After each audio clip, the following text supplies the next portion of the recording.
Cet épisode de Questions de preuve vous est présenté par Nota Bene, la plateforme de notification électronique de LRM Huissier de Justice. Pourquoi notifier par courrier recommandé pour une quinzaine de dollars alors qu'avec Nota Bene, vous pouvez notifier par courriel de façon sécuritaire en conformité avec toutes les règles de notification. Rendez-vous sur lrmhuissier au pluriel.com, lrmhuissiers.com pour plus de détails. Question de preuve, épisode enregistré le 11 septembre 2020, la Revue canadienne de justice et droit, seconde édition. Du studio Léo Laporte, je suis Hugo Martin, avocat en pratique privée depuis une vingtaine d'années, fondateur de Rivercast Media, un réseau de podcasts qui héberge et produit des émissions dont Question de preuve, un podcast sur le droit et la justice par et pour les juristes. Allez sur le site rivercastmedia.com pour plus de détails. Aujourd'hui, les sujets abordés, la Revue canadienne de justice et droit dont la deuxième édition vient de paraître. Nous sommes très contents. Nous avons déjà accueilli Valérie et Francesca lors de la sortie de la première édition et avec tous les rebondissements de l'année 2020, nous sommes très, très, très heureux de pouvoir offrir cette fenêtre-là à la Revue canadienne de justice et droit, qui est une revue en libre accès gérée par des étudiants et évaluée par des pairs qui s'intéresse à la justice pénale d'un point de vue interdisciplinaire. La revue vise à promouvoir la littératie juridique et évidemment, ça rejoint aussi nos objectifs qui sont de favoriser l'accès à la justice. C'est ça qu'on cherche à travers le podcast Questions de preuve. Aujourd'hui, nos invités, je vous ai déjà parlé, on va s'entretenir avec Valérie Black-Saint-Laurent, fondatrice et directrice exécutive de la revue, qui a un petit peu la broue dans le toupette ces temps-ci avec tellement de choses qui ont été faites. Jusqu'à ce matin, on a reçu certaines modifications qui ont été faites à la revue. Et Loïc Welch-Mongeau, qui occupe le poste d'éditeur en chef, nouvellement, pas exactement nouveau, mais quelque part entre la première et la deuxième édition. On a reçu Valérie, comme je disais tout à l'heure, au début de l'année pour discuter de la première édition. C'est l'épisode 17 de Questions de preuve qui est toujours disponible sur toutes les plateformes de podcast. Et on a aussi James Patrick qui va se joindre à nous un peu plus tard pour un aspect un peu différent qu'on a décidé de faire pour cette édition, c'est-à-dire que de faire une table ronde sur certains des articles qui ont été publiés dans la revue. Donc, c'est un petit peu un teaser pour la suite. Donc, notre recherchiste James a d'ailleurs terminé la lecture avant moi. Donc, je le félicite pour ça. Valérie, lors de la première édition, comme j'ai dit tout à l'heure, était accompagnée de Francesca Nardi, que l'on salue. Francesca poursuit sa maîtrise à l'université de Georgetown. Elle fait sa maîtrise en droit. Bonjour Valérie, c'est assez pour moi. Bonjour Valérie, bonjour Loïc. Bonjour. Bonjour, de recevoir. Ben, je vous en prie. Écoutez, on avait adoré la première édition, Valérie, on t'en avait parlé. J'ai adoré les mots, les termes, les sujets qui étaient abordés. Parle-nous un petit peu du lien entre la première et la deuxième édition. Oui, donc en fait, la deuxième édition, le thème a été choisi d'ailleurs par Loïc, qui est notre nouvel éditeur en chef pour la troisième édition.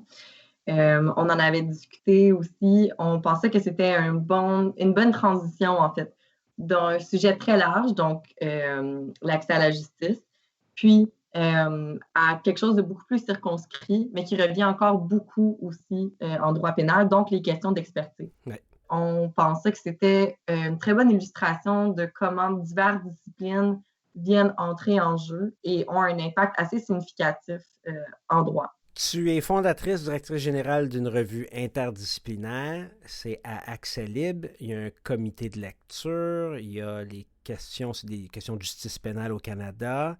Ça, c'est ton intro sur LinkedIn. Mais toi, Valérie Black, ton rôle et ce que tu veux partager ou c'est quoi tes objectifs avec la Revue canadienne de justice et de droit? Parle-nous de ça. Oui, donc on est vraiment heureux de dire que la revue a grandi depuis notre passage l'année, en janvier, en fait. Donc, déjà, notre édition, elle est 2 fois plus grande que la première. On a 2 fois plus de collaborateurs, 2 fois plus de soumissions artistiques aussi. On a aussi collaboré, en fait, on collabore maintenant avec un webmaster qui s'appelle Neolabs. Donc, il nous aide à rendre notre site web plus accessible aussi. Donc, l'objectif, puis mon objectif personnel aussi, c'est de continuer à grandir la revue. Éventuellement, on espère vraiment que ça puisse devenir un organisme à but non lucratif où, par exemple, on pourrait payer les éditeurs qui travaillent avec nous. Actuellement, les éditeurs, ce sont tous des étudiants, ils travaillent tous bénévolement et à noter qu'ils ont tous continué à travailler bénévolement malgré la pandémie et leurs cours qui ont été reportés et leurs examens. Mm-hmm. très important pour moi, en fait, de pouvoir payer les gens pour le travail qui est fait. D'une part, je considère que oui, c'est important de faire du travail parascolaire ou du bénévolat, de l'engagement communautaire, mais je pense qu'après un certain nombre d'heures et une certaine implication, il y a des gens qui sont avec nous depuis le début. Ils prennent beaucoup d'heures de leur temps pour faire ça et j'aimerais bien que ce soit un travail pour eux. Donc, ce serait mon objectif à long terme pour la revue. Dis-toi, Valérie, que si les gens te lâchent pas et continuent à faire quelque chose avec toi sans être payés, c'est certainement parce qu'ils en retirent déjà quelque chose et parce qu'ils croient au projet. Oui, certainement. Loïc, toi, on te connaît un peu moins. Valérie nous a parlé de son cheminement. Tu termines à la faculté de droit de l'Université McGill présentement. Tu poursuis une trajectoire en droit pénal, mais parle-nous un petit peu de toi, ton passé, le pré-revue canadienne de justice et droit. Oui, donc je termine, comme tu dis, je termine mes études à la faculté de droit à McGill. Je gradue en décembre. En fait, avant de commencer en droit, j'ai fait une maîtrise en psychologie légale, ce qu'on appelle forensic psychology. Ça a pas mal, dès la fin de mon bac en psycho, c'était vraiment une passion pour moi d'aller dans le domaine psycholégal. J'ai travaillé avec Dr. Crocker au Douglas, l'Institut de santé mentale Douglas, qui maintenant, je crois qu'elle est rendue à l'Institut Pinel. Et ça m'a mené à faire mes études, en fait, ma maîtrise en psychologie légale aux Pays-Bas, à l'Université de Maastricht. Okay. Et donc, j'ai fait ma première année vraiment plus théorique aux Pays-Bas. Et j'ai fait mes stages à la maîtrise dans un bureau d'expertise en Californie, à San Diego, qui s'appelle IVAT. Donc, c'est the Institute on Violence, Abuse and Trauma. Et donc là, je travaillais à titre d'expert en formation. OK. Si on peut faire un peu le lien du texte que moi j'ai choisi aujourd'hui, ça a rapport aussi avec Forensic Psychology, toute la recherche qui est un petit peu autour de ça, la sémantique, on reviendra plus tard. C'est vraiment intéressant. Si tu nous parles de l'après-revue, c'est quoi tes objectifs? Mes objectifs, c'est de continuer dans le droit criminel et pénal. En fait, je vais faire mon stage du barreau avec la couronne provinciale en Ontario. OK, nice. Oui, et donc je vais voir où est-ce que ça va me mener après ça. And tell us how you got involved with the Canadian Journal of Law and Justice. Yeah, so I actually approached Val Black. I had just heard about her in the law faculty as the person to go to for criminal law, and I went to law school explicitly for criminal law.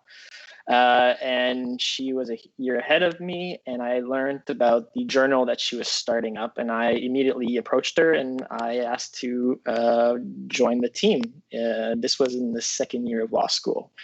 And from there on, we just started working together. Valérie, isn't that nice that he's saying that you're the go-to person for criminal law? Oui, vraiment. On est à distance, vous ne me voyez pas, mais j'ai un gros sourire, c'est très flatteur. Merci, Loïc. Ça fait plaisir. Loïc, tu es un auteur de la seconde édition, mais avant de s'en aller, parce que ton texte est évidemment spot on là, sur les sujets, Valérie, raconte-nous un petit peu l'objectif et les buts de la deuxième édition, puis comment toi tu pourrais la comparer, disons, à la première édition? Bien, premièrement, pour la comparer, elle est physiquement 2 fois plus grosse et plus lourde. Évidemment, il y a beaucoup plus d'articles qui sont publiés. Il y a aussi beaucoup plus d'œuvres d'art qui sont publiées. On a fait un partenariat avec Innocence Canada qui nous ont permis d'avoir accès à des œuvres d'art qu'ils ont, eux, affichées dans le cadre d'une exposition sur les condamnations injustifiées et des gens sur qui ils ont travaillé spécifiquement sur leur dossier. Les œuvres d'art qu'on a de Innocence Canada dans la revue, ce sont des photos de gens, de Canadiens qui ont été injustement condamnés et dont Innocence Canada ont pu prouver leur innocence. Donc, de ce côté-là aussi, c'est un très beau partenariat qu'on a pu faire avec eux.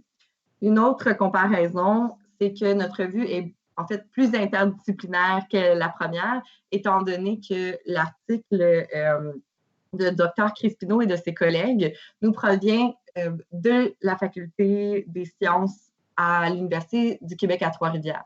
Donc, c'est une des premières fois qu'on a un texte qui ne provient pas, en fait, directement d'une faculté de droit. Vous aurez remarqué que c'est moi qui ai choisi le premier, le texte de la table ronde, et que j'ai choisi celui-là. Oui.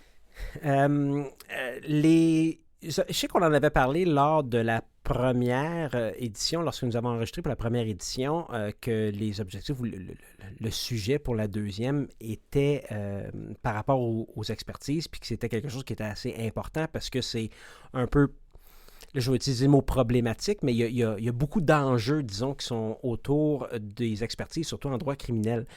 Est-ce qu'il y avait un désir particulier de s'attaquer sur ce sujet ou c'était un cheminement naturel suite à la première édition? Maybe Loïc can enlighten us on this.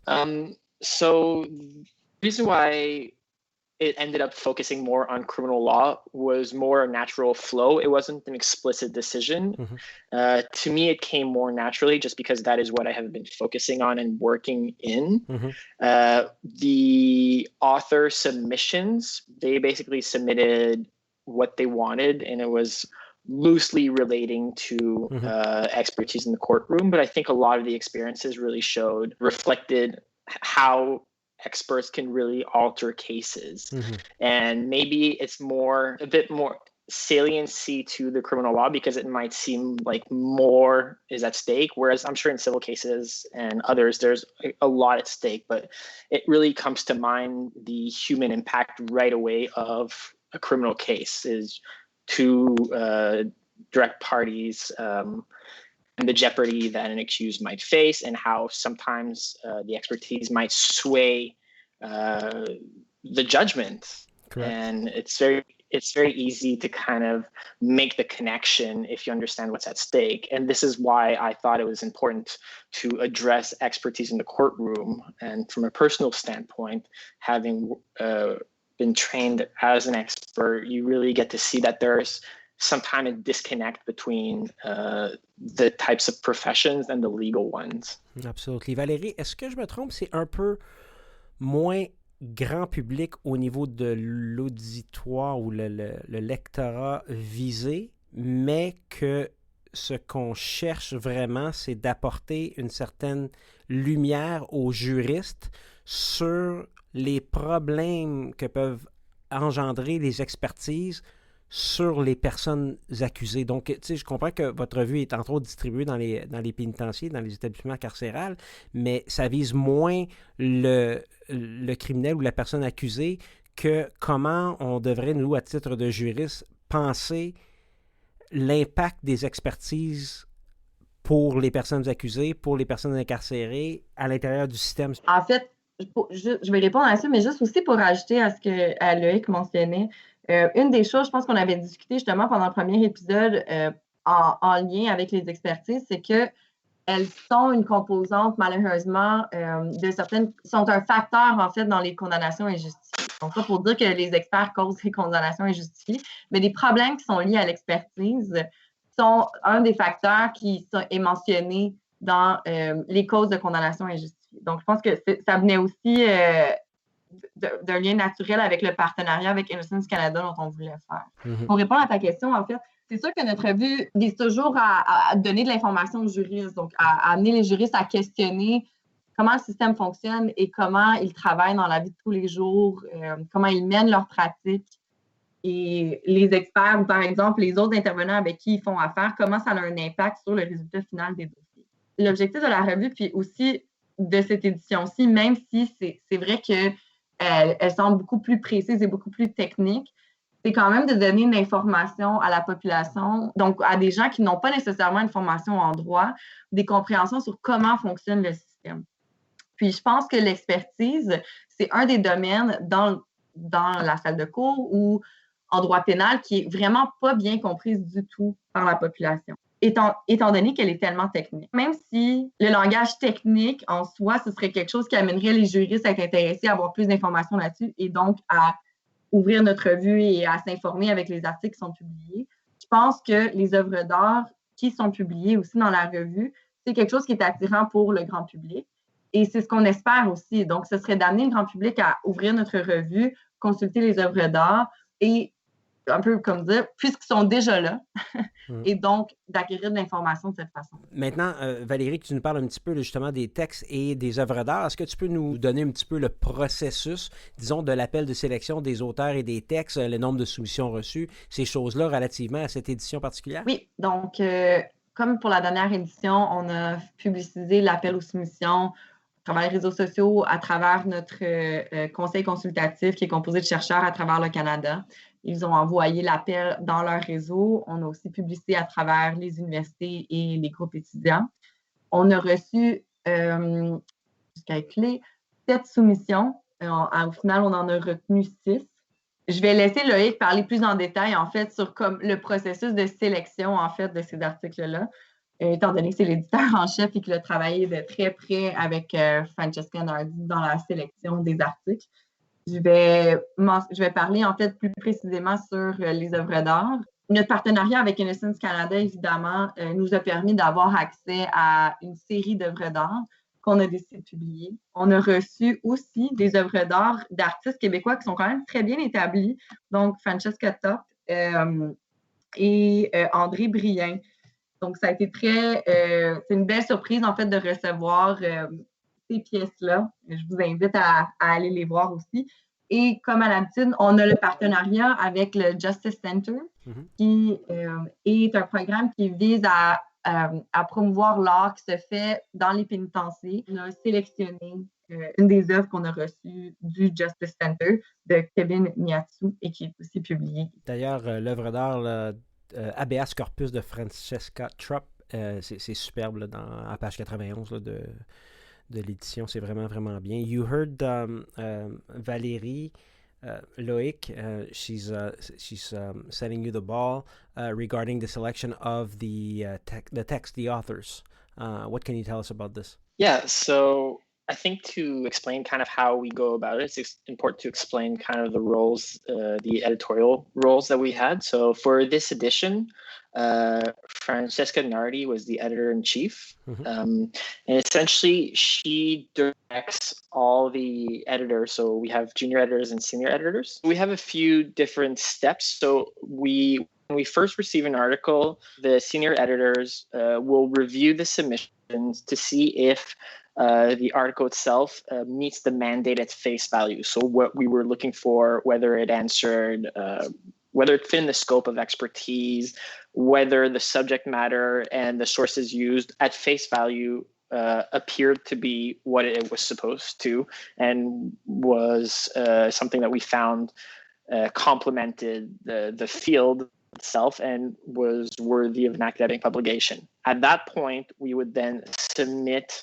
the article to our peer reviewers. So we have a whole list of potential peer reviewers that have their specific fields of expertise, and they will receive the article that is within their scope, and then they can really do a deep dive into the article itself and see whether it is relevant, portrays the literature used and the sources used accurately, whether it is really portraying the message accurately, and essentially whether it brings that field forward.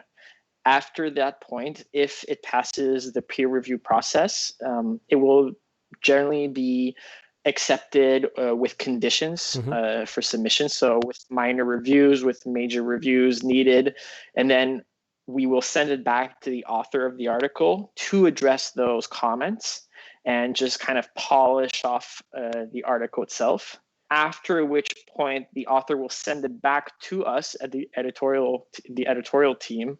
The senior editors will really review the content and see if the author addressed the peer review comments.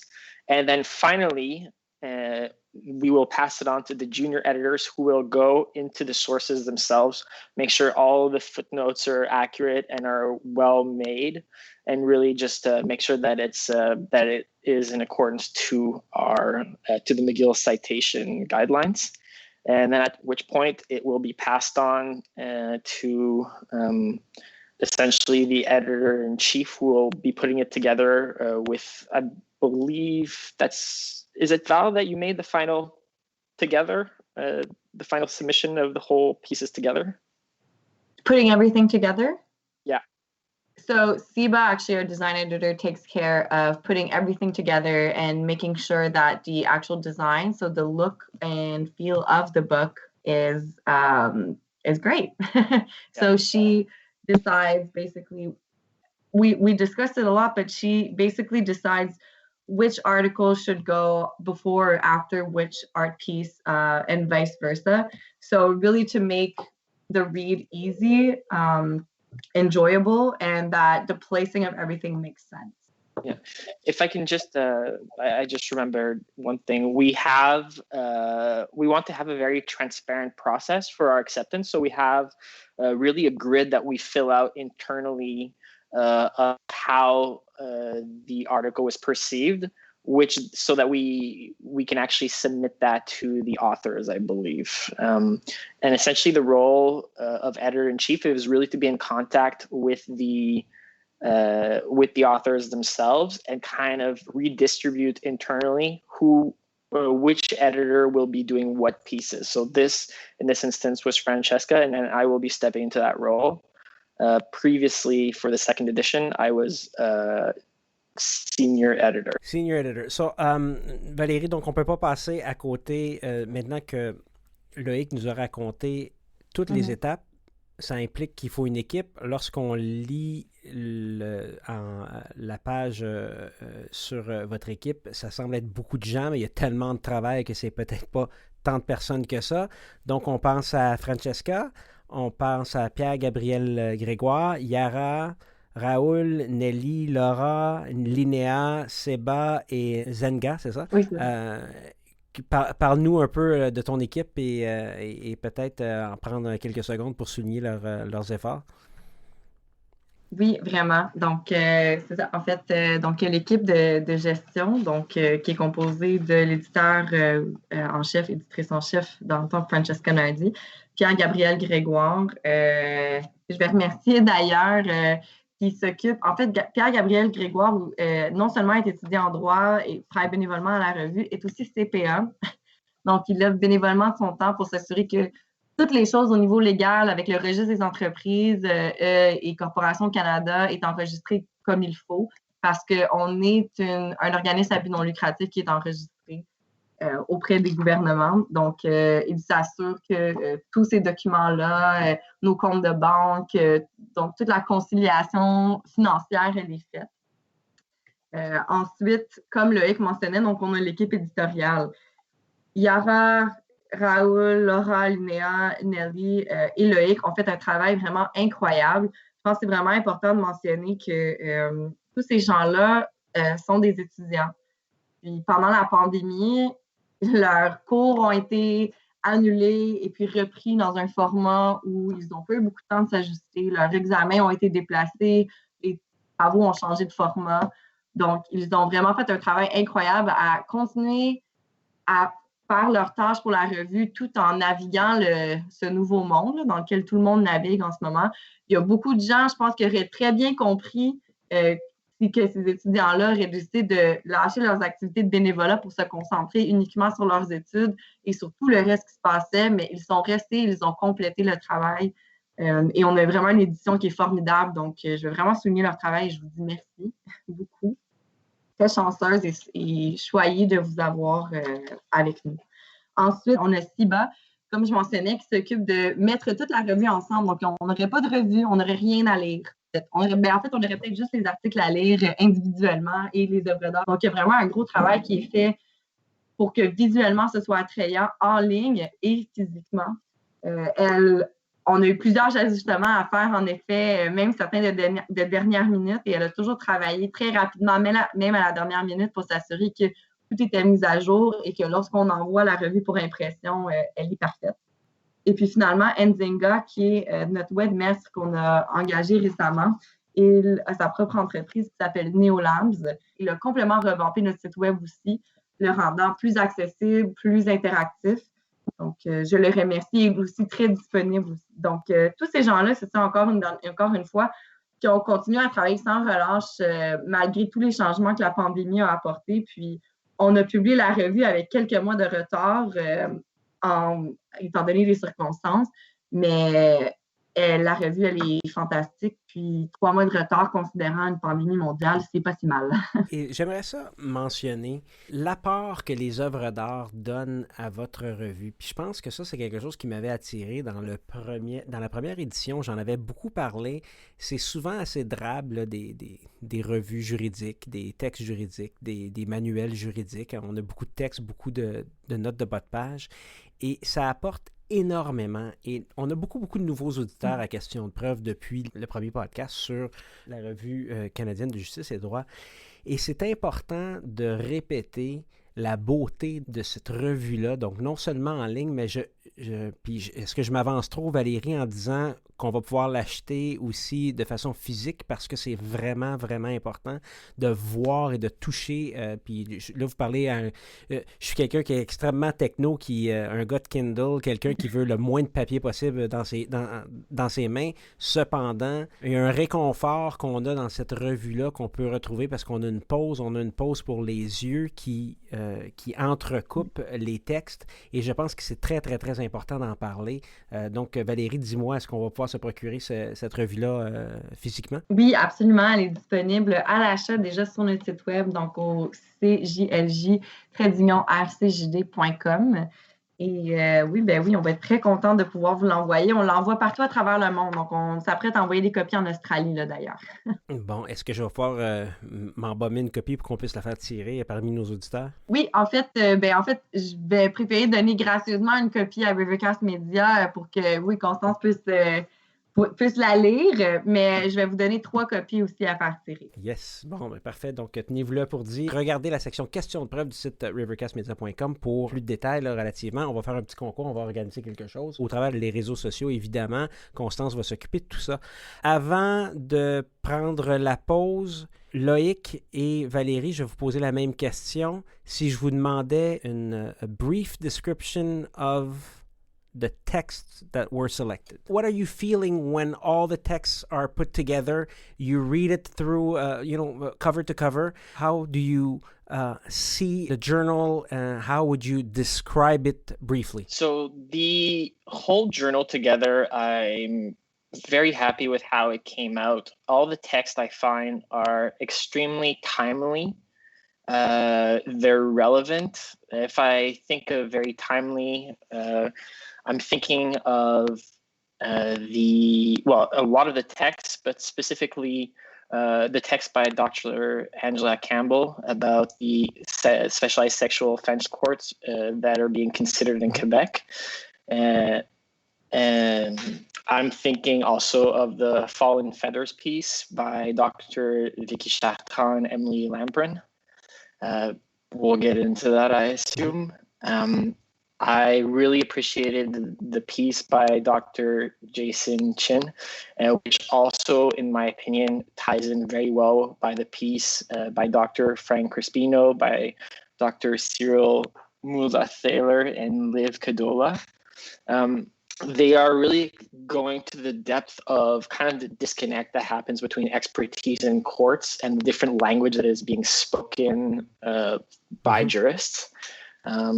And I feel like the piece, although it may be complex in subject matter, it really tries, as you mentioned earlier, to shine a light on such a complex matter, but in a way that can be put into words that is accessible to the lay person. And I think we managed to do that with this piece. And I think, as you mentioned, the visual appeal of the journal itself also works towards making the journal more appealing and not just heavy in text. Correct. I have to agree. Valérie, qu'est-ce que tu as à me dire si tu me dis, c'est quoi le feeling que tu as sur la revue et une brève description de ce qu'on doit s'attendre lorsqu'on regarde l'ensemble? Je pense que je vais m'avancer en me disant que c'est une revue qui est facile à naviguer de par les œuvres d'art, justement, donc qui fait en sorte que la revue n'est pas aussi lourde que d'autres revues académiques qu'on pourrait prendre. Donc, juste en termes de lecture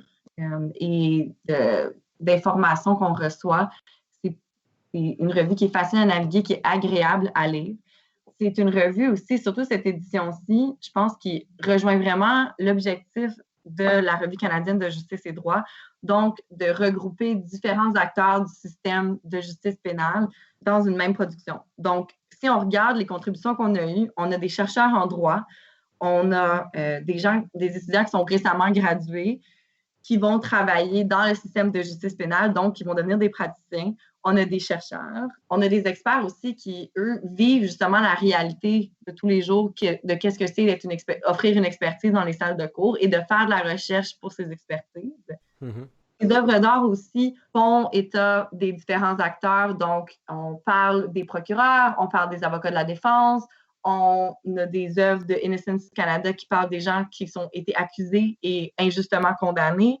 Le contenu des articles parle tantôt de l'organisation des tribunaux, on parle des victimes, on parle des experts, on parle aussi des accusés. Donc, ça regroupe vraiment un ensemble d'acteurs et de personnes qui sont impliquées dans le système de justice pénale dans un même livre. Et je ne sais pas, en fait, je vais peut-être m'avancer, mais en disant je ne sais pas si on peut retrouver ça ailleurs actuellement au Canada, dans des revues scientifiques. C'est un excellent résumé de votre part. J'avais préparé un petit teaser pour la suite. J'ai déjà annoncé qu'on était pour faire une table ronde. Chacun de nous quatre, donc James, Valérie, Loïc et moi, allons discuter d'un texte de notre choix de cette deuxième édition.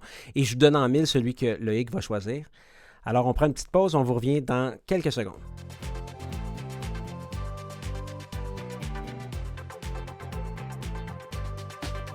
Cet épisode de Questions de preuve vous est présenté par Nota Bene, ma plateforme de notification électronique de LRM Huissier de Justice, celle que j'utilise pour notifier rapidement, sécuritairement et en conformité avec toutes les exigences réglementaires du Code de procédure civile et surtout qui coûte moins cher. Notifier avec Nota Bene, c'est facile. Remplissez le formulaire de notification, ajoutez les destinataires et les documents et c'est tout. La plateforme électronique s'occupe du reste. La preuve de notification est faite au moyen d'un bordereau d'envoi ou de téléchargement détaillé qui indique la nature du document transmis, le numéro du dossier, le nom de l'expéditeur et du destinataire ainsi que leurs coordonnées, évidemment, de même que le lieu, la date, l'heure, même la minute de la transmission et en plus de l'adresse IP utilisée par le destinataire pour effectuer le téléchargement.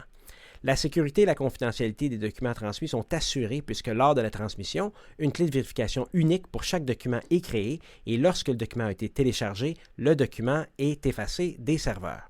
Il y a plein d'autres options qui vous permettent une grande flexibilité, l'accès à l'historique des notifications, le choix du délai de téléchargement que vous souhaitez laisser à votre destinataire, un code d'accès personnel, ajout de votre signature courriel personnelle, création de nouvelles notifications à partir des précédentes, la gestion personnalisée des notifications par courriel, l'intégration Outlook et bien d'autres.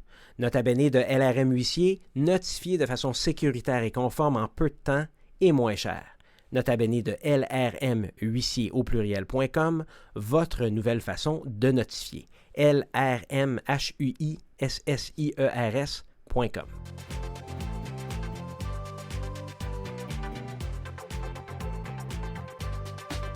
Nous sommes de retour pour la deuxième partie du podcast avec Valérie Black-Saint-Laurent et Loïc Welsh. Nous parlons de la deuxième édition de la Revue canadienne de justice et droit. On a déjà eu une super introduction. J'espère qu'on a piqué votre curiosité. Là, ce qu'on va essayer de faire dans le cadre d'une table ronde, c'est de discuter en deuxième partie de chacun article qu'on a choisi. On ne dit pas que c'est le meilleur article, on ne dit pas que c'est l'article que vous devriez nécessairement lire, mais c'est peut-être un article qui nous rejoint plus et c'est de ça qu'on a décidé de partager avec vous, chers auditeurs.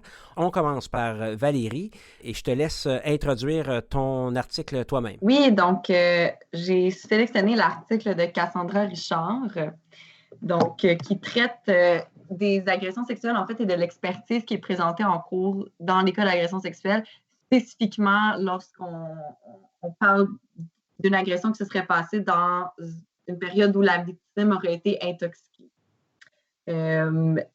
J'ai choisi cet article-là parce que je pense que ça représente très bien les enjeux qui sont liés avec l'expertise en salle de cours. Donc, l'expertise, oui, elle est importante, mais elle a des limites. Et cet article-là vient vraiment présenter, en fait, les limites qu'une expertise peut avoir en salle de cours et les dangers qui peuvent survenir de prendre cette expertise-là en considération pour une situation qui, finalement, une expertise explique très mal. Donc, je vais détailler un peu. lorsqu'on parle du consentement aux relations sexuelles, spécifiquement dans des cas d'intoxication, une expertise, elle va être considérée comme des preuves circonstancielles. Donc, elle va venir déterminer donc, quel était le niveau d'alcoolémie dans le sang, est-ce qu'il y avait des lésions physiques qui sont liées à l'acte qui s'est produit, etc. Mais finalement, bien que toutes ces choses-là peuvent donner de l'information sur la situation, elles ne viennent pas déterminer spécifiquement si la plaignante ou le plaignant avait vraiment la capacité de consentir. Donc, je vous invite à lire cet article-là. Il y a une revue de la jurisprudence aussi qui est faite, donc, de cas où l'expertise a été jugée comme étant pertinente, d'autres fois a été jugée comme étant non pertinente. C'est un article, je pense, qui est très bien écrit et qui vient vraiment démontrer les limites, en fait, et les enjeux que les expertises en salle de cours peuvent nous amener. Voilà. C'est en page 137 de cette deuxième édition. Oui. Ça s'appelle « Intoxication, a Drunk Science.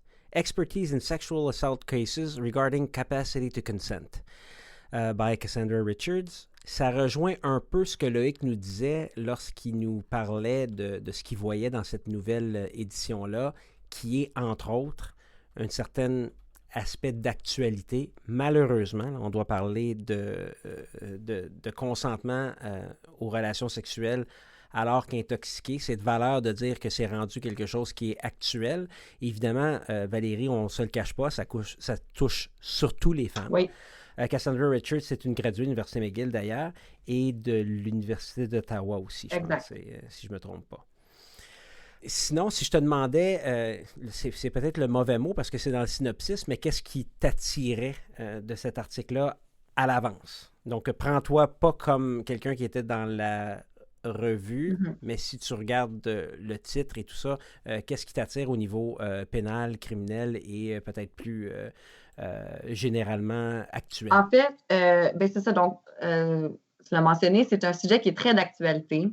Je pense aussi que c'est un sujet qui est non seulement d'actualité, mais très médiatisé et dont les composantes sont difficiles à comprendre. Donc, la législation concernant les agressions sexuelles, elle est très difficile à comprendre parce qu'elle est remplie de nuances. C'est normal, étant donné que c'est vraiment du cas par cas. On ne voudrait pas nécessairement qu'il y ait des lignes trop rigides. Mais d'un autre côté, je pense qu'on a souvent l'impression que les accusés s'en tirent sans conséquence. Donc, je pense que cet article-là vient vraiment démontrer les nuances qui existent avec la législation sur les agressions sexuelles. Il vient aussi démontrer les difficultés qu'il y a trait à prouver qu'une agression sexuelle s'est passée et vient donner de l'information très, très importante sur comment comprendre la tenue d'un procès pour un cas d'agression sexuelle lorsqu'il y a de l'alcool ou de la drogue ou peu importe, donc qu'il y a des questions d'intoxication. Tu as raison, parce que d'ailleurs, moi, il y a deux choses aussi qui m'ont attiré du texte. Et premièrement, on a déjà des difficultés d'interprétation ou d'application du simple consentement. Oui. Là, on parle de capacité de consentir. Oui. Donc, on est comme l'étape en arrière. Et dans les décisions qui ont été analysées par l'auteur, on discute aussi de la nécessité de l'expertise, parce que tu te demandes, est-ce que tu as besoin d'une expertise dans un cas de capacité de consentir? Exact. Alors que, et je veux dire, je ne veux pas me transposer, je ne suis pas une femme, je ne suis pas victime d'agression sexuelle, je ne veux vraiment pas me transposer, mais on ne voudrait pas nécessairement que quelqu'un décide pour nous, est-ce que j'avais ou non la capacité de consentir à ce moment-là? Exact. Parce qu'on sait que la capacité de consentir, ça veut dire qu'il y a quelqu'un qui dit non, la victime était consentante, et la victime va dire non, je n'avais pas la capacité de consentir, puis c'est terrible. Je veux dire, c'est terrible qu'on soit rendu là, mais il y a une certaine importance, justement, comme tu nous dis, Valérie, étant donné les nuances des législations en matière d'agression sexuelle. Puis, juste pour rajouter, je pense que c'est aussi important de mentionner que l'article passe quand même en revue les différents types d'expertises qui peuvent être représentées et comment on fait pour avoir ces expertises-là. Donc, par exemple, on va parler ce qu'on appelle communément les rape kits. Donc, les victimes vont aller dans un hôpital ou une clinique et qui vont passer, dans le fond, différents tests, prise de photos, etc., pour en fait avoir des preuves. Tout ce processus-là est très revictimisant. En fait. Donc, quand un acte s'est produit où il y a eu violation de son intégrité physique, c'est important de savoir que, et pour avoir des preuves documentées et une expertise, les victimes doivent se rendre dans des cliniques pour se faire passer une autre série de tests et d'autres prises de photos dans les quelques heures, si ce n'est pas les quelques jours au maximum, pour être capable de recueillir ces preuves-là. En effet, puis on parle de photos, puis je sais que tu te retiens un petit peu, Valérie, je ne me retiendrai pas, mais il y a aussi tous les tests médicaux, physiques. Et le problème qu'on a justement dans la capacité de consentir, c'est qu'il y a une série de tests aussi qui pourraient être faits, des tests de toxicologie. Et là, ça devient un problème, ça devient une preuve, entre guillemets, pour l'agresseur et ça peut devenir problématique. L'auteur, Cassandra Richards, le traite là, dans son texte. C'est quand même intéressant. Les sexual assault kits, là, les rape kits, c'est en page 168. Si je pourrais juste rajouter là-dessus aussi, toutes ces expertises-là, en fait, aussi, ce qu'on vient de discuter, c'est que, comme vous mentionnez, donc, la nécessité des expertises. Donc, qu'est-ce qu'on... Dans une question de consentement, donc est-ce que j'ai dit oui ou j'ai dit non, ou est-ce que même sans nécessairement avoir verbalisé le non, je n'avais plus d'envie. Ensuite, est-ce que j'avais la capacité?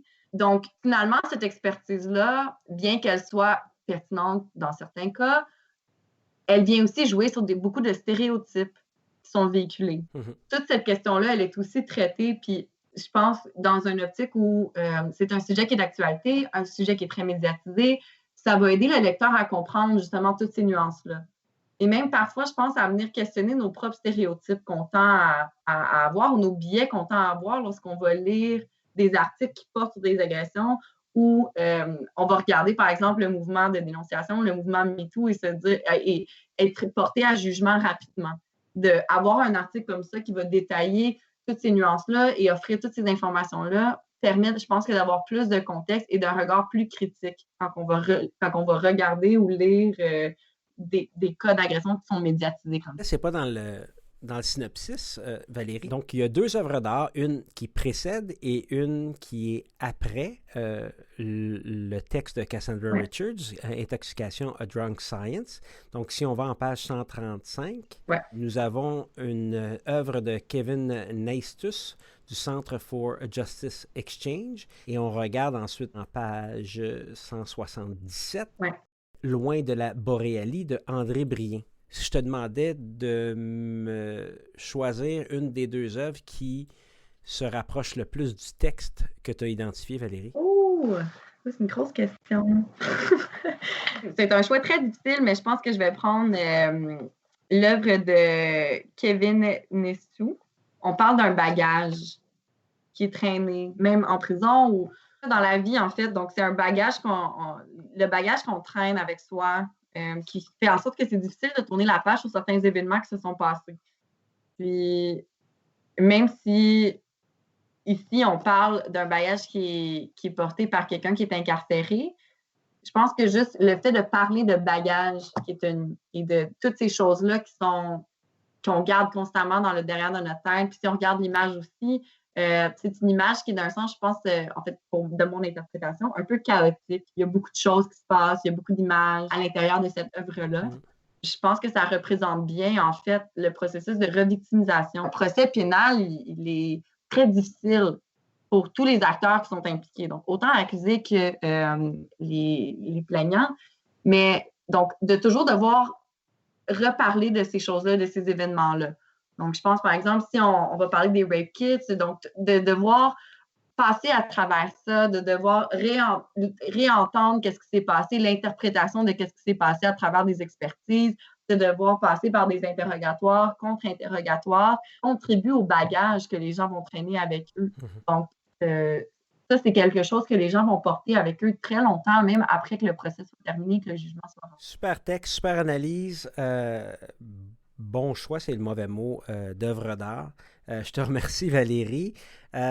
Loïc, comme je disais tout à l'heure, c'est pas une surprise le texte que tu vas choisir, mais ton seuil d'analyse est un peu plus élevé que ce que Valérie, James ou moi allons avoir, parce que je veux avoir un petit peu aussi le background, comment tu as fait ta recherche et comment tu es arrivé avec le texte final qui s'appelle Adversarial Tensions and Alternatives Approaches to Expert Testimony en page 55 de la Revue canadienne de justice et droit. So go ahead, tell us a little bit about the background before telling us about your article. Yeah, so the background for this article, it really came to me starting in law school right after having done my master's in forensic psychology is I really realized that the two kind of professional training models, I had to unlearn a lot of what I had learned in my master's because really they speak two different languages. It might sound like they're a part of the same group, which, I mean, ultimately they are professions that are connected to each other. Mm-hmm.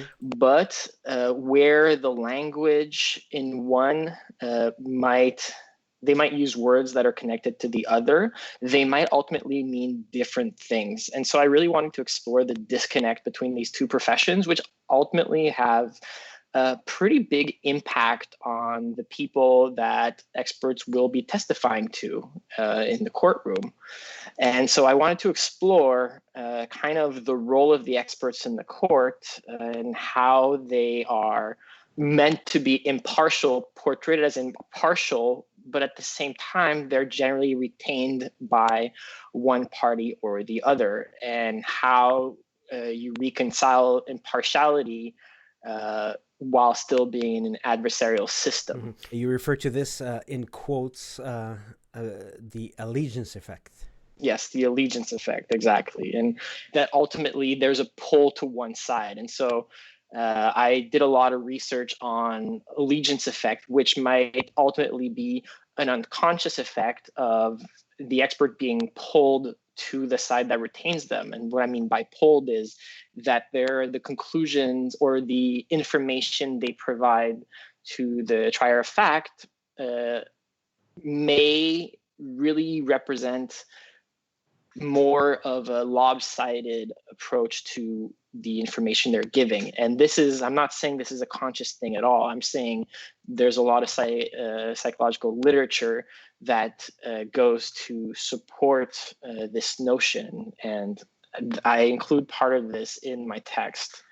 So when we read that text, so we know the author, I'm interacting with him right now, but who is talking? Est-ce que c'est le juriste or the forensic expert? I think I wrote this piece more from the point of view of psychology. Really, my approach to it is really more in line with psychological research. I did not include a lot of case law in there. I briefly dropped some codes of conduct and a bit of the relevant jurisprudence, but I really included a lot more psychological literature. And so I essentially wanted to look at different models that exist in different countries of how expertise can be portrayed in the court. So whether it be court-appointed experts, joint expertise, and one that I kind of focused on a little bit more is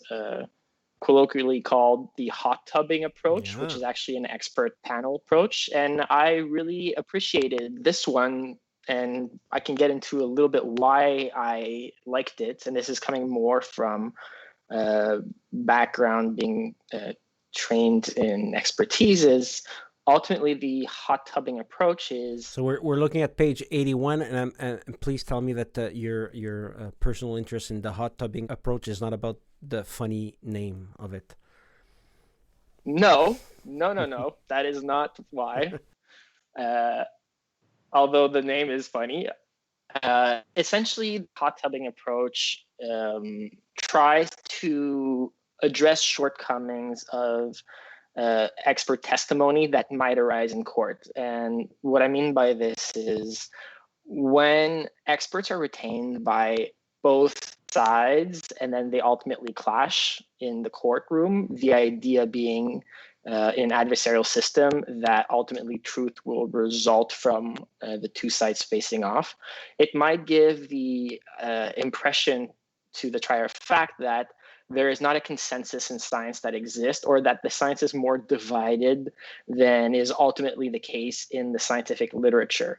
What the hot tub approach tries to do is have kind of the discussion before the actual trial. And so both sides will meet with the experts and agree on specific sets of conclusions that can be drawn from the scientific literature, and then express also the points of contention in where they may not agree. And so it is presented in a more coherent manner to the trier of fact, who is also given the pros and cons of each diverging opinions. And so they're more capable of making, I guess, an informed judgment based on this, as opposed to asking a trier of fact who, by the very purpose of the expert, the trier of fact is not an expert, and yet we're asking them to judge which expert is more is proposing a more valid and reliable perspective. But it's hard to ask that of a lay trier of fact. Yeah, correct. So as Valerie already knows, and Luc, you're probably finding out right now, so I'm a civil and commercial litigator.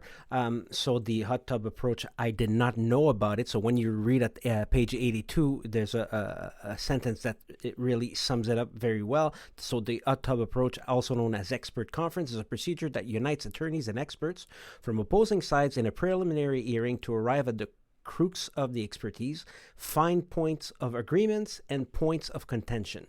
So this is something that I see not often, but fairly frequently in a in the old Code of Civil Procedure.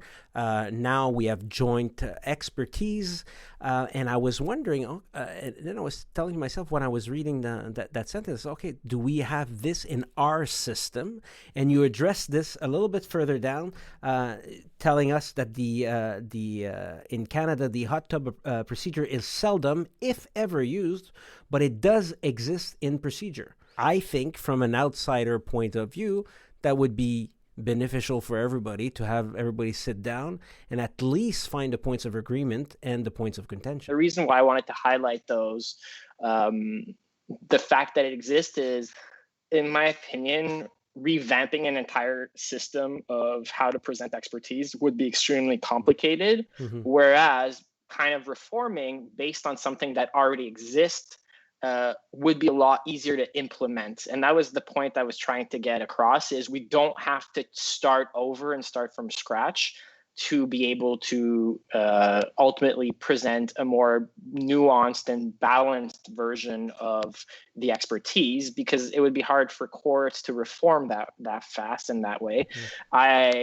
Ultimately, the reason I wanted to present it in this way, that it existed in our procedure, was that this benefits the administration of justice. Ultimately, it favors parties that are affected by the actual outcome of the proceedings, and it might ultimately be more efficient in the long run, as opposed to just having expert clash, if we can just present really the nuanced perspective. On page 85 of the journal, you do state the pros and cons of hot tubbing. It's very, very interesting. What should we remember of your article, namely regarding the allegiance effect? What is the psychology behind all this? There's a bias because the expert is on one side and not on the other. I think ultimately what I wanted to get across in the article was the kind of underlying ethics behind attorneys and experts, whereas attorneys are advocates for their clients and they have a very specific case theory to move forward. They try to prove their point. Experts, especially, this is coming from more of a scientific field, really function more from the scientific method, where they are starting from a null hypothesis and they're trying to explain something different. They are impartial, essentially educators in the courtroom, and they are not supposed to be advocating for their party. And I think what's supposed to be coming across and kind of the safeguards that can be had is just really checking that the experts are really able to just promote their findings in a very neutral and impartial manner. They're there to inform the judge, the decider. That's what they're Yeah. for. Well, thank you very much, Loic. Now I'm going to ask James to tell us about his article that he chose from the journal. All right, James, c'est maintenant à ton tour. Parle-nous du texte. Ben, en fait, dis-nous le texte que tu as choisi, pourquoi tu l'as choisi, puis parle-nous un petit peu. Oui, donc j'ai choisi le texte d'Angela Campbell, qui est professeure à l'Université McGill et vice-principale de la faculté de droit. Son texte, c'est A Specialized Sexual Offenses Court for Québec. Donc, en français, là, un tribunal spécialisé pour les crimes sexuels au Québec. J'ai choisi le texte parce que, bon, cette idée-là d'avoir des tribunaux spécialisés en matière de crimes sexuels, ça fait quelques années qu'on en débat, ou du moins que c'est sur la place publique. Ça suit beaucoup l'actualité, dans la foulée, bien sûr, du mouvement MeToo. Puis c'est bon, il y a une initiative transpartisane à l'Assemblée nationale, donc pilotée, si on veut, par Véronique Yvon, députée du Parti québécois, l'ancienne ministre de la Justice, Sonia Lebel, Christine Labrie, Québec solidaire, puis du Parti libéral du Québec, Hélène David. Donc, c'est un mouvement transpartisan-là qui essaie de voir de quelle façon on peut, si on veut, augmenter la confiance des plaignantes, des victimes de crimes sexuels dans le système de la justice. Donc c'est de cette prémisse-là que part l'article de professeur Campbell. Puis, ça essaie de voir de quelle façon, si le Québec était pour se doter de ce type de tribunal-là spécialisé, à quoi ça devrait ressembler si on se base sur des expériences ailleurs. Donc, notamment, elle regarde, professeur Campbell, le cas de l'Afrique du Sud, qui s'est doté de ce genre de tribunal-là au début des années 90. Donc, c'est pour ça que ça m'intéressait. On en parle de cette idée-là, mais concrètement, ça pourrait ressembler à quoi? Puis ce serait quoi les défis pour le Québec là, de mettre sur pied ce genre de tribunal-là? Donc, elle regarde, c'est ça, ce qui est intéressant, c'est qu'elle regarde le cas de l'Afrique du Sud, qu'est-ce qui a fonctionné, qu'est-ce qui n'a pas fonctionné. Donc, au début des années 90, c'était un projet pilote à Cape Town, dans une ville. Ils ont mis en place ce genre de tribunal, de système-là. Ça a bien fonctionné, de telle sorte que 10 ans après, il y avait 70 tribunaux de ce genre-là à travers le pays. Mais on voit aussi qu'il y a eu certains problèmes, donc, notamment en matière de ressources un peu sous-financées. Puis, il y avait aussi une perception de biais dans la population, comme quoi, on était allé un peu trop loin dans le sens d'être contre l'accusé, d'avoir le focus était tellement rendu sur augmenter les taux de condamnation, parce qu'on sait que le problème aussi, c'est que les victimes n'ont pas confiance parce qu'il y a beaucoup de plaintes, il n'y a pas beaucoup de plaintes qui se rendent à procès, et il y a encore moins de taux de condamnation. Mais là, c'est comme si on avait été trop loin dans l'autre sens, où il y avait une perception dans la population où le tribunal voulait à tout prix là, obtenir une condamnation. Donc, il y avait ce problème-là, puis il y avait le problème aussi d'un manque de ressources financières. Oui, la professeure Campbell, James, si tu me permets, dit bien que juste en 2014, il y avait 5300 plaintes d'agressions sexuelles qui ont été rapportées au Québec. Au Québec. Puis, c'est ça, je vais continuer là-dessus. Tu fais bien de parler de chiffres un peu, puis je pense que c'est à peu près 43%. D'une part, ça, c'est les plaintes officielles. Il y a plein de plaintes qui ne sont pas rapportées, on le sait, on le voit avec MeToo. Il y a un manque de confiance dans le système, d'où le fait qu'on passe souvent par les médias sociaux. Mais, donc, 5300 plaintes officielles. Là-dessus, il y a 43%, si je ne m'abuse, qui mènent à des accusations. Okay. Et puis, après, sur ce 43%-là, c'est à peu près la moitié qui mène à des procès. Et le taux de condamnation est d'environ 55%. Donc, tu as beaucoup de plaintes, en bref, qui tombent entre deux chaises. Donc, c'est ce qui explique pourquoi on essaie de voir des modes alternatifs. Est-ce qu'on peut avoir des tribunaux qui sont spécialisés avec des juges, des procureurs qui sont spécialisés dans ce genre de causes-là?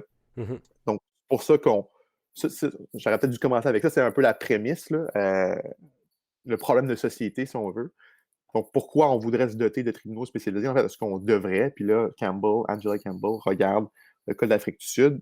Ça a pu fonctionner, mais il y a eu aussi des problèmes. Donc, quelle leçon le Québec pourrait tirer de ce cas-là, mais aussi d'autres types de tribunaux dans les autres provinces canadiennes, il y a des tribunaux spécialisés en matière de violence conjugale.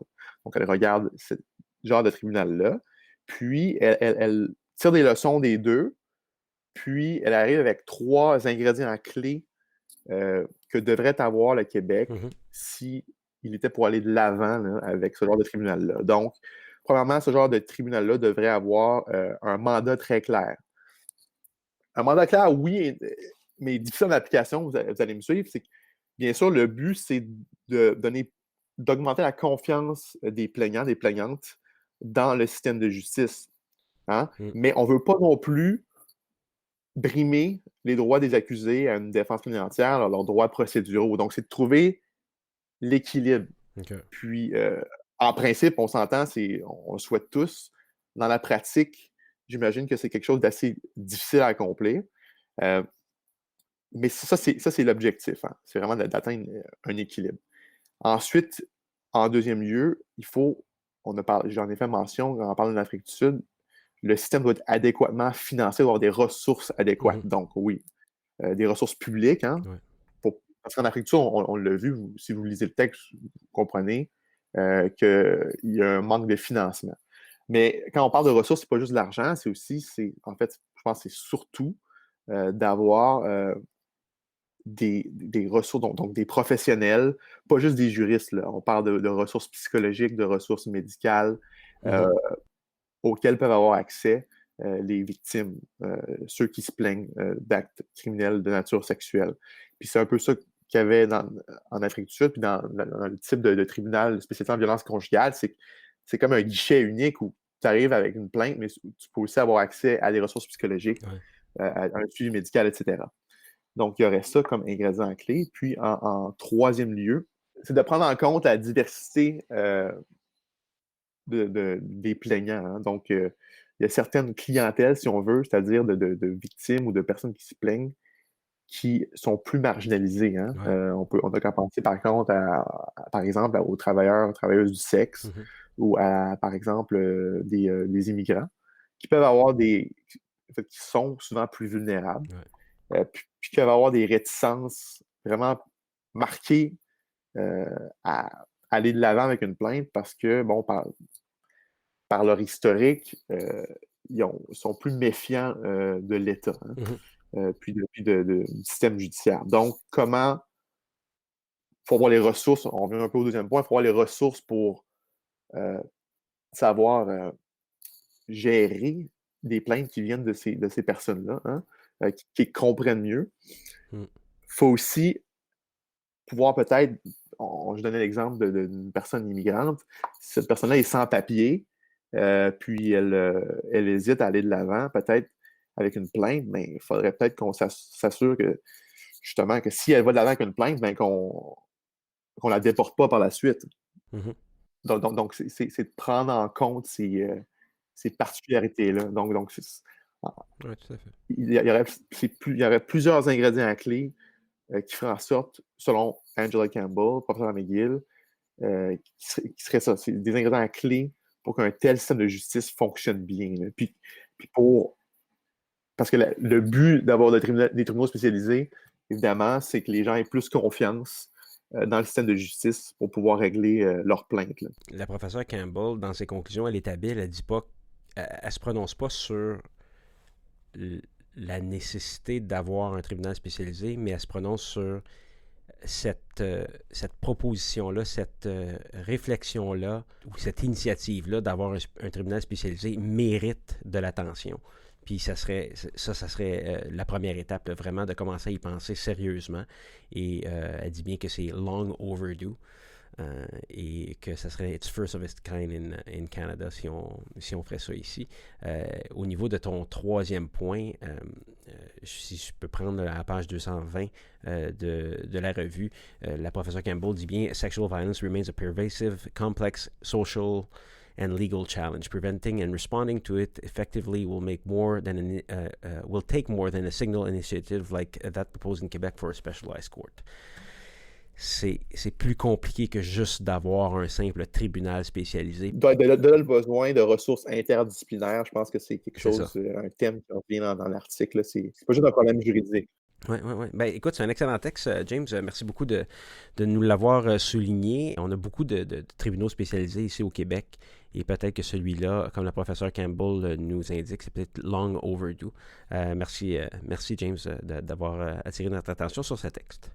James, une question que j'ai pour toi. Tu regardes, quand tu lis ton texte, une œuvre d'art avant et après le texte. L'œuvre d'art que tu as avant ton propre texte, c'est le même que pour Valérie. C'était Loin de la Boréalie de André Brien. Et ensuite de ça, tu as une autre œuvre d'art, Ron Dalton, de Fiona Sarrazin, Innocence Canada. Si je te demandais laquelle des deux œuvres d'art représente ton texte d'après toi? Je ne m'étais pas préparé, Hugo, à cette question-là, donc tu viens me piéger un peu. Mais je vais jouer le jeu quand même. Je ne l'avais même pas prévu au synopsis. Donc, Oui, Hugo, pour te répondre, je pense que j'irais avec Loin de la Boréalie comme étant l'œuvre qui représente peut-être un peu mieux le texte de Angela Campbell. Pourquoi? Bon, on y décrit dans le texte, là, je ne l'invente pas, là, une femme amérindienne, ce qui semble être une femme amérindienne allongée sur le sol. Donc, on parle des difficultés que les Amérindiens ont en général lorsqu'ils voyagent au sud. Hein. On sait que l'itinérance est un problème. On le voit à Montréal, dans les rues à Montréal. L'itinérance a souvent un visage amérindien. L'article de Campbell porte vraiment sur les tribunaux spécialisés en matière de crimes sexuels, donc des crimes sexuels. C'est pas nécessairement lié à l'itinérance, évidemment. Angela Campbell amène notre attention au fait que souvent, les victimes d'actes de crimes sexuels sont des populations qui sont déjà marginalisées, d'où l'importance d'avoir des ressources qui prennent ça en compte, des ressources interdisciplinaires, donc pas juste juridiques. Ce qui pourrait, si on avait un tribunal spécialisé en crimes sexuels au Québec, selon Campbell, il devrait y avoir ce genre de ressources-là là, qui prend en compte ces réalités-là. Ça nous fait réfléchir. En tout cas, c'est ça qui est le fun de cette revue-là. Ça nous fait vraiment réfléchir. Ouais. Non, mais cet aspect-là, c'est vrai, ça nous force justement à réfléchir un peu. Là. Au-delà de lire le texte, d'avoir un côté artistique aussi. Ben, excellent. Merci beaucoup, James. Cool. Alors moi, mon texte, c'est vraisemblable n'est pas probable de la nécessité d'une sémantique rigoureuse entre scientifiques et juristes de Dr. Frank Crispino, Dr. Cyril, et là, je m'excuse de la prononciation, Multaler et Liv Cadola. Même si je ne suis pas sûr qu'ils s'expriment le mieux, là, je pense qu'une sémantique rigoureuse en droit est importante.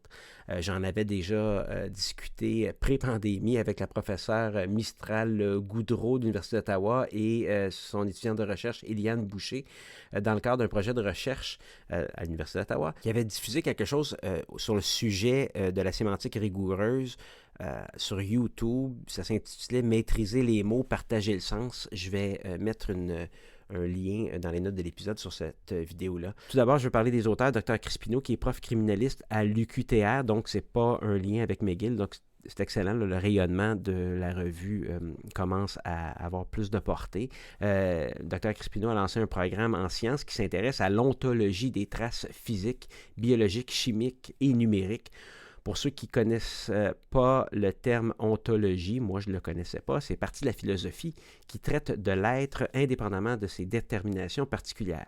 Le docteur Multaler est aussi à l'UQTR, c'est un prof de sciences médico-légales et est chercheur en sciences médico-légales, spectroscopie et chimiométrie. Madame Cadola est étudiante au doctorat en sciences forensiques à la faculté de droit, des sciences criminelles et d'administration publique à l'Université de Lausanne. Juste en lisant le titre et les qualifications des auteurs, je savais déjà que c'était pour moi là, être une de mes top articles de la revue.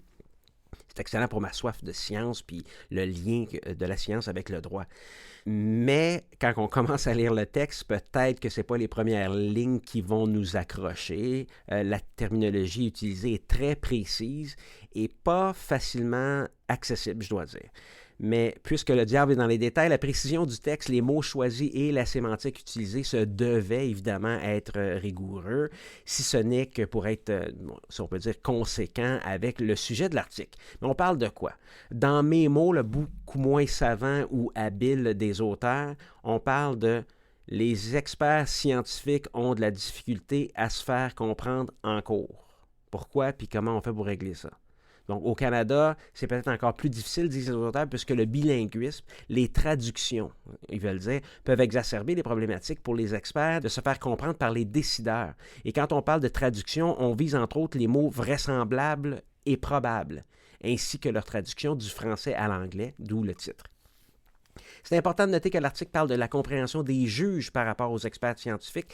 Il n'aborde pas nécessairement l'autre problème de l'incompréhension des juristes et des parties face aux expertises des scientifiques. Dans leur texte, les auteurs analysent 2 décisions. Les liens sont à la page 100. Donc, la première décision qui sera analysée illustrera la difficulté de comprendre les apports respectifs de l'expert et du décideur de fait, US versus Gisène-Tanner ou Gisène-Tanner.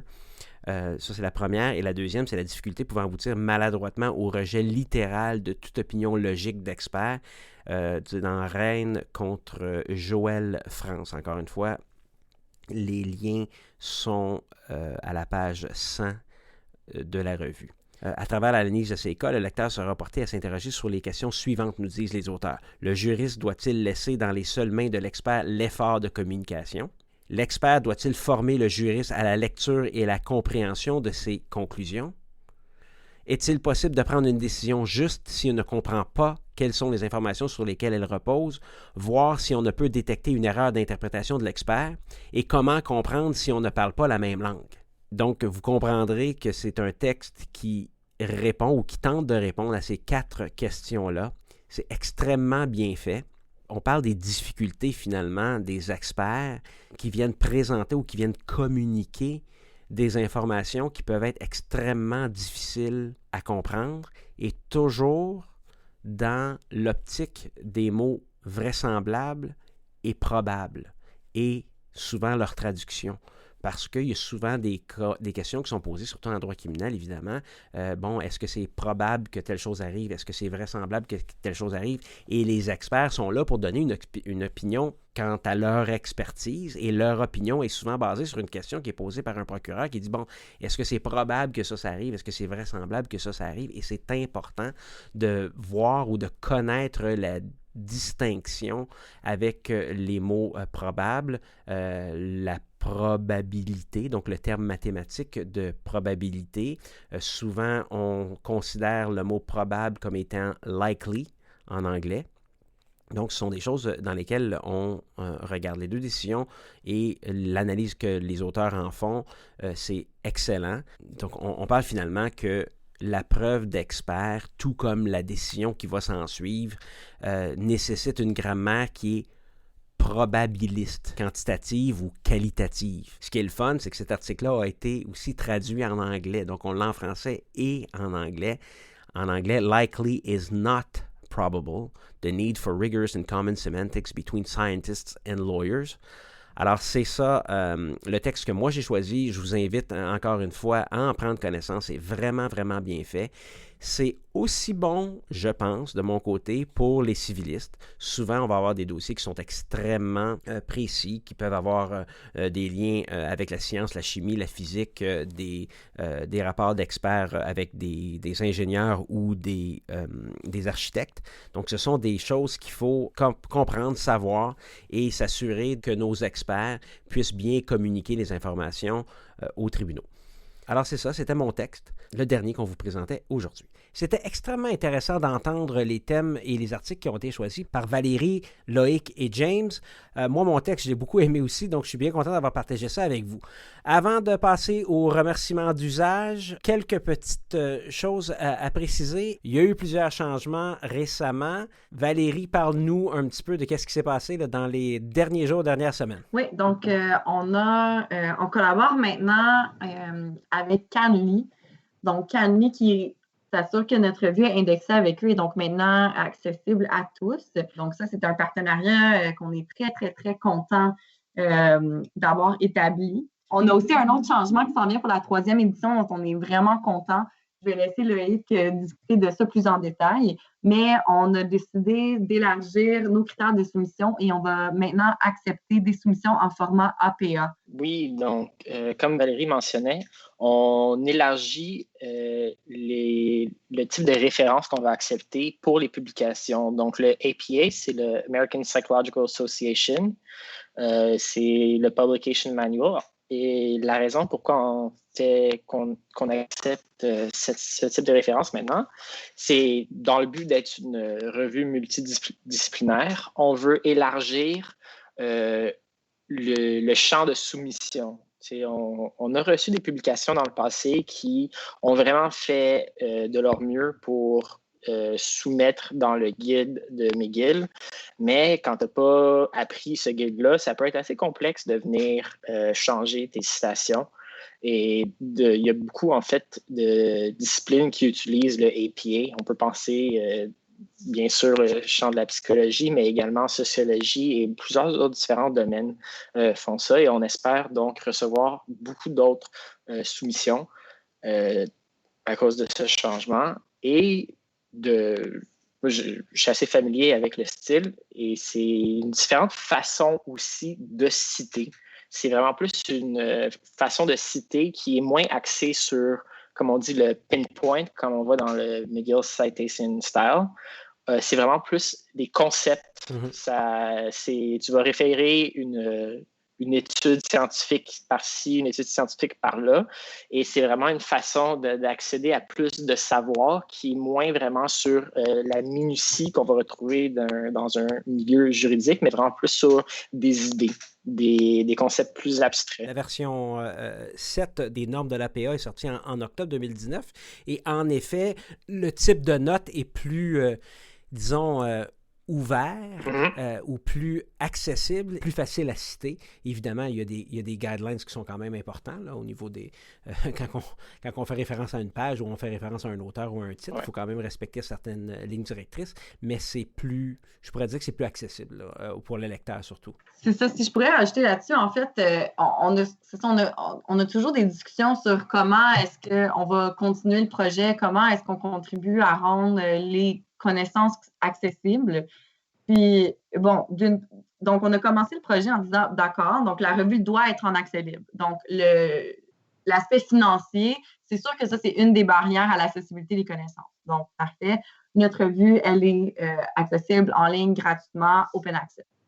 Ensuite, c'était, bon, donc on veut s'assurer qu'il y a une diversité de médiums pour communiquer l'information. Donc, on a des œuvres d'art.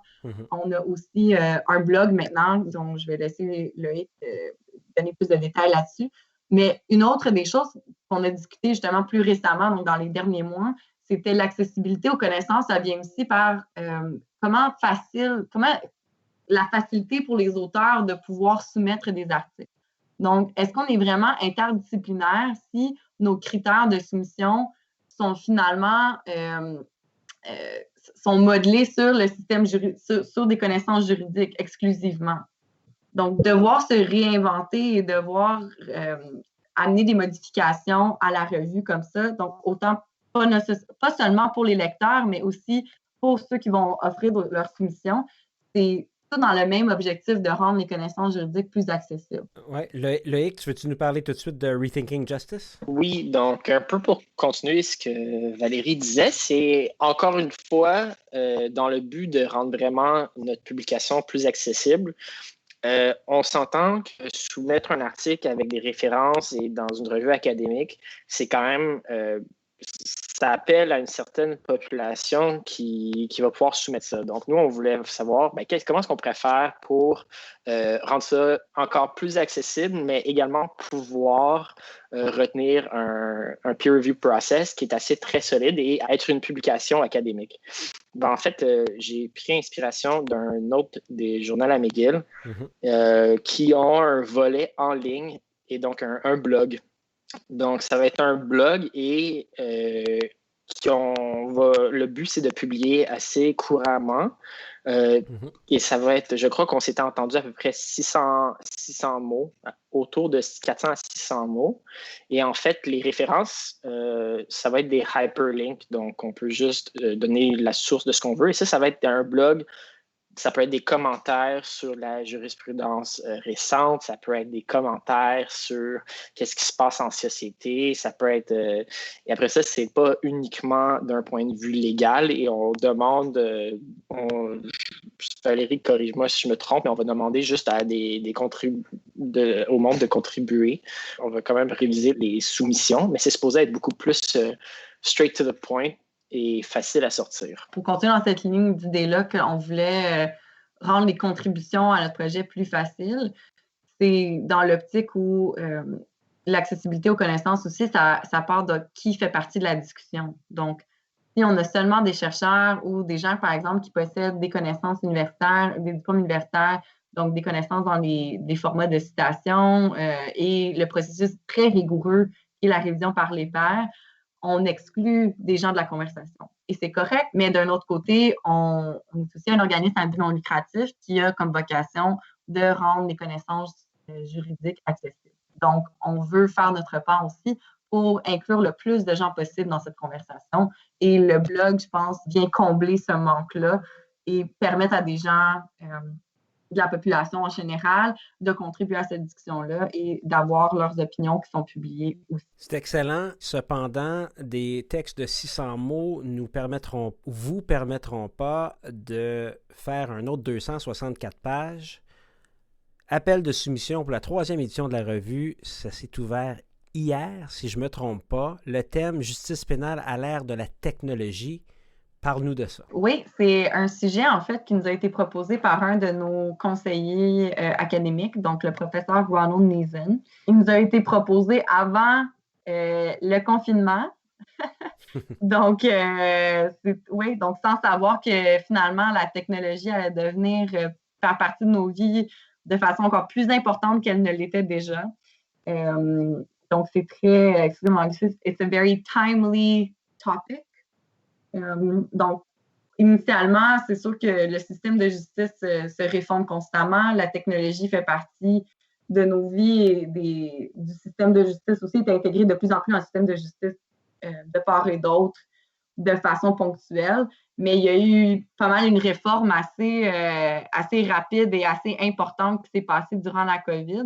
Donc, on veut entendre ce que les gens ont à dire là-dessus. On est très excités aussi de pouvoir publier des articles qui vont traiter de tous ces changements-là et des conséquences potentielles que ça peut entraîner. Date limite pour soumettre un manuscrit ou une œuvre, 15 janvier 2021. C'est quoi le processus, Loïc? Est-ce que tu peux nous dire un peu le processus pour soumettre le manuscrit ou une œuvre? Oui, en fait, pour soumettre, ça va vraiment être à notre adresse courriel. En fait, les gens peuvent aller directement sur notre site web, donc au cjlj-rcjd.com, d'une part pour avoir les critères de soumission, autant pour les œuvres d'art que pour les articles académiques, mais aussi pour rentrer en communication avec nous. Le courriel est submissions@cjlj-rcjd.com, mais peuvent communiquer avec nous via la section contact de notre courriel pour toute question. On va s'assurer de faire un lien sur les notes de cet épisode dans la section questions de preuve du site rivercastmedia.com et ça va être aussi dans les notes de l'épisode de n'importe quelle ou de toutes vos applications où vous écoutez le podcast Questions de preuve. Qu'est-ce qu'on a besoin de savoir pour la 3e édition? Y a-t-il quelque chose de particulier? Oui, donc juste rappeler, c'est ça, que nos critères de soumission ont été élargis. Donc, on invite vraiment des gens qui ne sont pas en droit, donc qui sont des chercheurs en sciences sociales, en sciences, en travail social, donc dans tous les autres domaines, vraiment de considérer notre revue aussi pour leur publication. On aimerait vraiment entendre comment ces changements-là technologiques ont pu affecter leur perception de la justice pénale. Puis aussi, juste un rappel qu'on accepte les soumissions aussi qui ont trait au terme général de la revue, donc de la justice pénale, accessibilité à la justice et population marginalisée. Merci Valérie Black-Saint-Laurent, fondatrice et directrice générale de la Revue canadienne de justice et droit. Merci à Loïc Welsh, finissant à l'université, de la faculté de droit de l'université McGill, qui détient aussi, on se souviendra, une maîtrise en psychologie légale de l'université Maastricht dans les Pays-Bas et qui a travaillé à l'hôpital Douglas. Merci encore, vous deux. C'est extrêmement, extrêmement intéressant. C'est un super projet. On espère que ça va continuer et qu'on va pouvoir vous lire encore pendant de nombreuses années. Merci à vous de nous avoir accueillis. est content de l'opportunité de pouvoir promouvoir notre publication. Oui, merci beaucoup de nous recevoir comme la première fois. C'est un plaisir pour nous de voir notre projet grandir et de pouvoir en discuter avec vous chaque fois. C'est gentil, merci. Chers auditeurs, je vous invite à aller sur le site de la Revue canadienne de justice et droit et lire la 2e édition. Aussi, prenez quelques minutes et seulement 40 de vos dollars pour acheter l'édition physique de la revue, laquelle est remplie de textes intéressants, dont ceux qu'on a discutés aujourd'hui, mais aussi pour vous permettre d'apprécier les œuvres d'art qui y sont contenues dans vos mains. Sur le site aussi, tout en bas, il y a une possibilité de faire un don à la revue. Allez-y, donnez. La revue partage les objectifs et la mission de Questions de preuve, comme on disait tout à l'heure, c'est-à-dire contribuer au savoir juridique, faire avancer la pratique du droit et surtout favoriser l'accès à la justice. Je tiens à remercier James, notre recherchiste. C'est lui qui a proposé la mini table ronde de choisir chacun un article de la revue pour en discuter. Toujours super occupé, notre James qui se remet aussi d'un accident de vélo et qui prend un rôle le plus important au sein de Rivercast Media et de podcast. On fera des annonces un peu plus tard, on est bien content. Merci à Constance qui travaille présentement à obtenir le CUSC pour notre petite entreprise avec des grandes visions cependant. Abonnez-vous gratuitement à Questions de preuve sur Apple Podcasts, Google Podcasts, Spotify, Stitcher, TuneIn Radio, iHeartRadio, finalement n'importe quelle application de balado. Évaluez-nous sur Apple Podcasts, c'est excellent ou c'est très bon pour nos statistiques. J'ai déjà mentionné que j'ai demandé à Pocket Cast de nous mettre sur la page titre et on m'a répondu que ça ne se faisait pas pour les podcasts en français. Alors de grâce, prouvez-leur que les podcasts en français ont une aussi grande portée que ceux en anglais et commentez. Donnez-nous des étoiles, faites bondir Questions de preuve dans les plateformes d'écoute. Idée originale, animation, réalisation et montage, Hugo Martin. La musique et les clips audio sont de Feu René Gagnon. À l'équipement audio, Sergio Travaglione de Musique Red One. À la recherche, James Patrick Cannon. À la gestion, au marketing et à la direction générale, Constance Saint-Pierre. Ce podcast est une production de Rivercast Media SA et rappelez-vous, tout est question de preuve.